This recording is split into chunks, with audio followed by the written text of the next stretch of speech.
What's up, everybody? I hope you're doing well. So hopefully by now you're not just completely sick of hearing move-related content on this channel because, surprise, surprise, today we're talking yet again about moving. Today's video is specifically going to focus on my choice to rebrand and rename my practice along with my recent move to San Diego. So I'm going to explain some reasons why someone might choose to rebrand, rename their practice, and also take you step by step through those tasky mechanics of actually going through the process of changing my name and rebranding. So if you're interested in learning about that, then stay tuned. And if we haven't met before, welcome to Private Practice Skills. I'm Dr. Marie Fang. I'm a psychologist in private practice, and also I just moved from San Jose, California to San Diego, California. I make content on this channel teaching you all the things I wish I knew about how to start and grow a private practice so that you don't have to learn them the hard way like I did.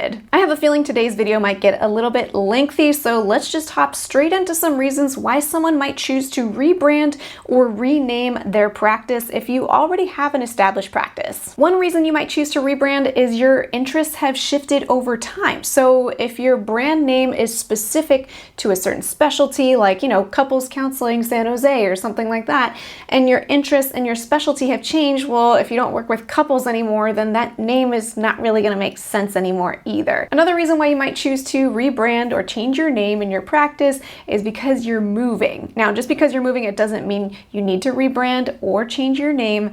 But again, if you have a name that's specific to your location, like Couples Counseling San Jose, and now you're moving to a new location in San Diego and you want to do all your marketing in San Diego, it doesn't really make sense to keep the name Couples Counseling San Jose, for example.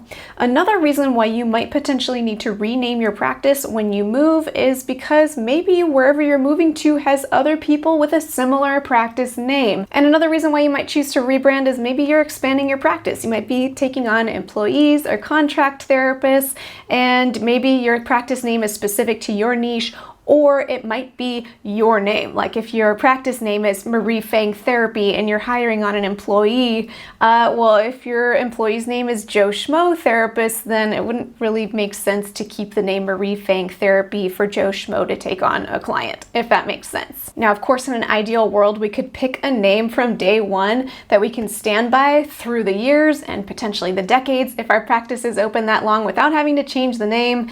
But the reality is there are things that sometimes come up that we don't anticipate, and then we have to change our name. I also want to clarify that I've been referring to both a rebrand and a name change almost interchangeably a little bit, but those are two separate items. You can rebrand while keeping your same name. You can also change your name and kind of keep your same branding. And to give you a little clue in onto where I'm at with that is I actually did a total rebrand of my practice while I was on maternity leave right around 9 months ago or so. And I kind of just shifted my niche a little bit, even though at the time I kept the same practice name. Now, at that point, I didn't know that I would be moving within the year to a totally new location and considering changing my practice name, but I want to kind of stand by the same rebrand that I already did. So my target market and even things like my website design and my colors and fonts, I want to keep those all the same.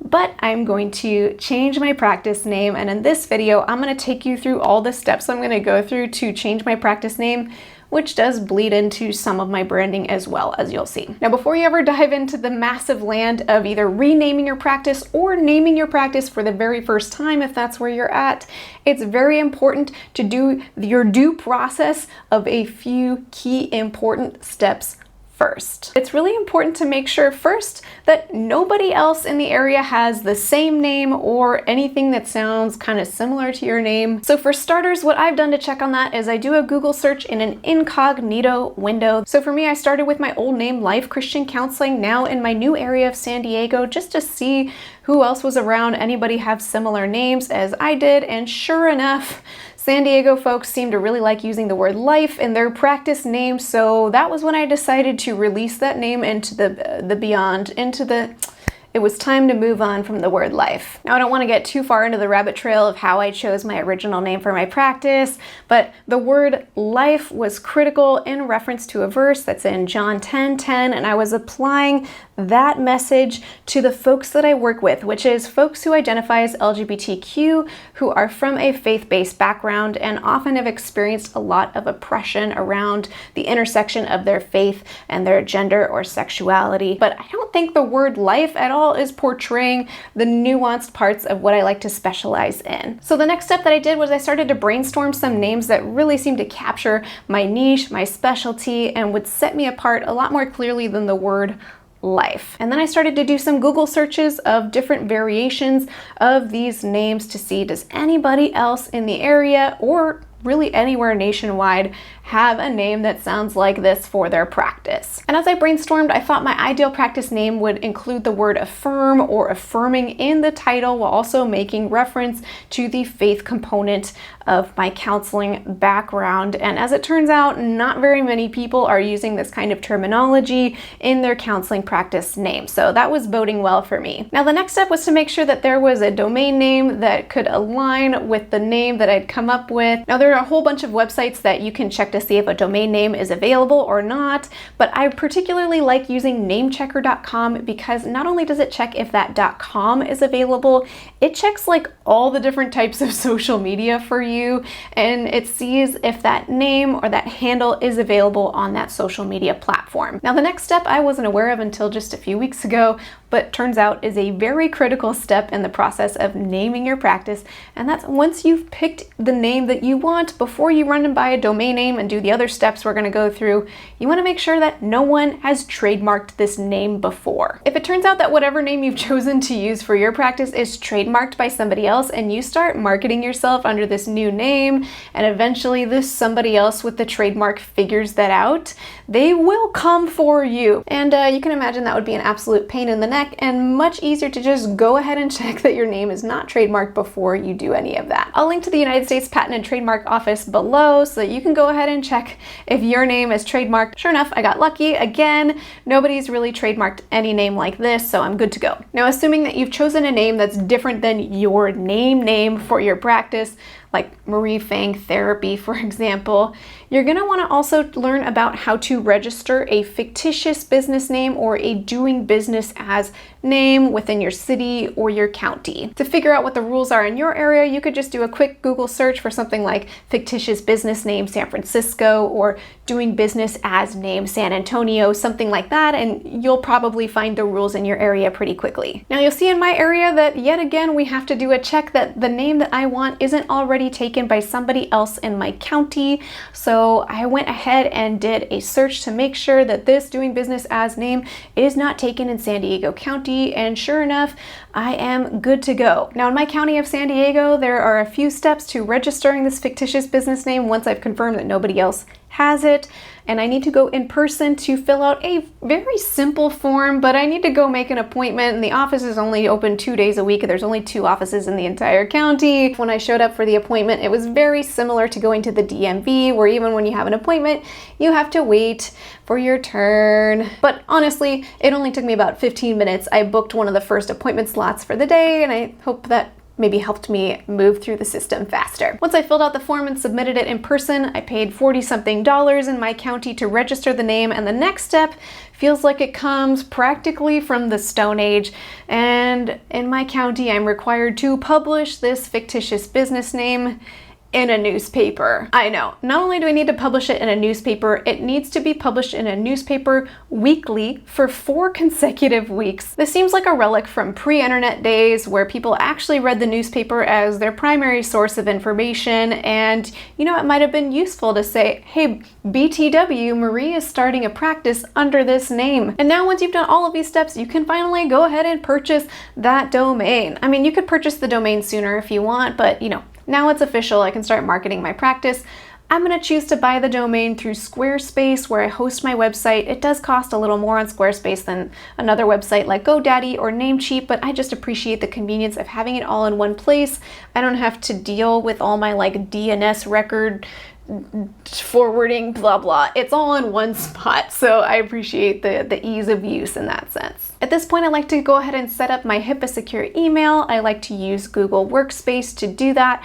I have a couple of videos where I go over how to set up Google Workspace and make it HIPAA secure. So if you're following along with this tutorial, make sure that you also go through the steps to make your email HIPAA secure if you're planning on having any kind of client communications through email. And once I've done all that, then I can go ahead and register for a city business license. Now, I got a little lucky, and in the county of San Diego, you just sign up for something called a tax certificate, which is super affordable. And while I'm in the ballpark of city business licenses, I'll go ahead and tell the city of San Jose that I'm closing my practice. And while we're on the topic of closing things down, I'm also going to go ahead and close down my Google My Business from my prior location in San Jose. And at this point, it's now just time to update my branding on my marketing materials.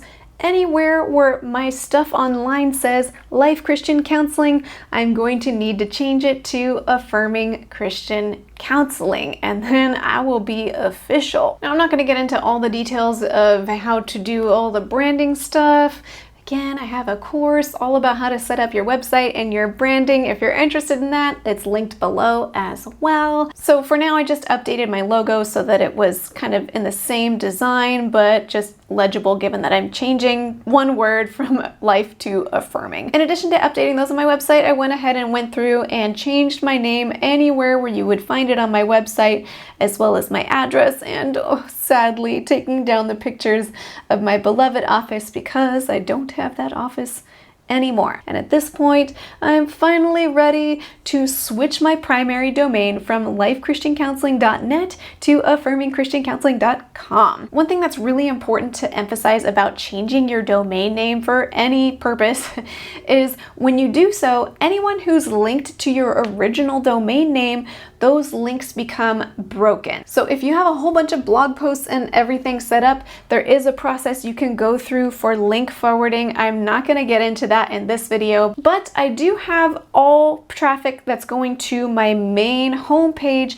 forwarding to the new domain name. And that's easy enough to do. As you can see in Squarespace, you can just have your primary domain and then any kind of secondary domains all just forward to the new one. So anyone who's typing in lifechristiancounseling.net or clicking on a button that was originally going to that prior homepage will all still end up on my new branded renamed website. Now that covers the bulk of the rebrand, save for a few items, and that's if you use an EHR platform, especially a portal with your clients, or if you use any sort of like online scheduler, things like that, it might be really wise to go ahead and update your name and your email and any other branding items there as well.